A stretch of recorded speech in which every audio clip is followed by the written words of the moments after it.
Yann Vosel, bonjour. Les Réunionnais et Réunionnaises de la Creuse se sentent compris.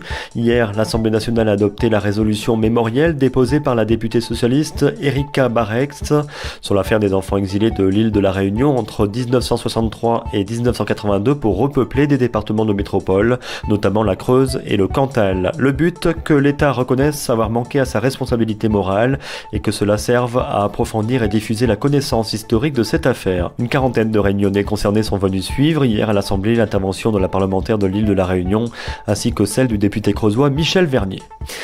L'hommage du président de la République rendu hier à Argentat devant un millier de personnes à son ami le sénateur-maire René Tolade, décédé jeudi dernier à l'âge de 82 ans.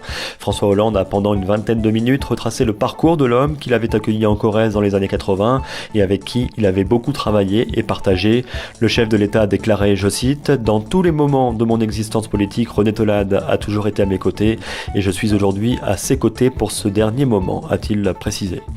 L'office de tourisme de la communauté de communes d'Ambazac et celui de Bessines-sur-Gartempe vont travailler ensemble. Une première convention de coopération vient d'être signée entre les deux structures.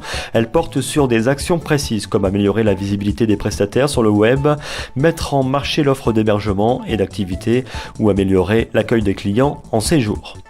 Au collège de Nexon, des parents d'élèves ont bloqué l'établissement ce matin. Soutenus par des enseignants et des élus, ils dénoncent la suppression de 2 classes à la rentrée prochaine, classes de 4e et de 3e.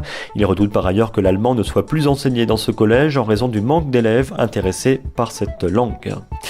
À Limoges, une conférence sur les thèmes « Quel environnement économique pour 2014 » et « Quelles perspectives pour les entreprises du Limousin ?» Elle a lieu demain à la Chambre de commerce et d'industrie de Limoges de 10h à midi. Ces thèmes sont abordés dans le cadre de la présentation du bilan économique 2013 des entreprises en Limousin. Sport, la commune d'Isle, près de Limoges, va défendre les couleurs de Limousin ce week-end au 16e et 8e de finale de la Coupe de France de pétanque. Le club La Joyeuse Pétanque d'Isle aura des adversaires difficiles comme Dreux, Lyon-Canu et le club gersois de l'Allan Arquet.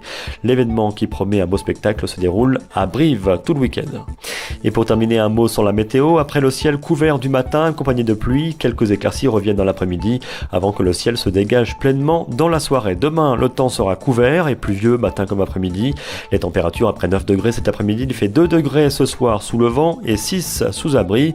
Demain matin à 7h, vous aurez 5 degrés, 6 à 7 en milieu de matinée à Ambazac, Saint-Sylvestre et Panazol et jusqu'à 10 degrés dans l'après-midi de demain. C'est la fin de ce flash. Merci de votre attention. À bientôt sur Radio Open FM.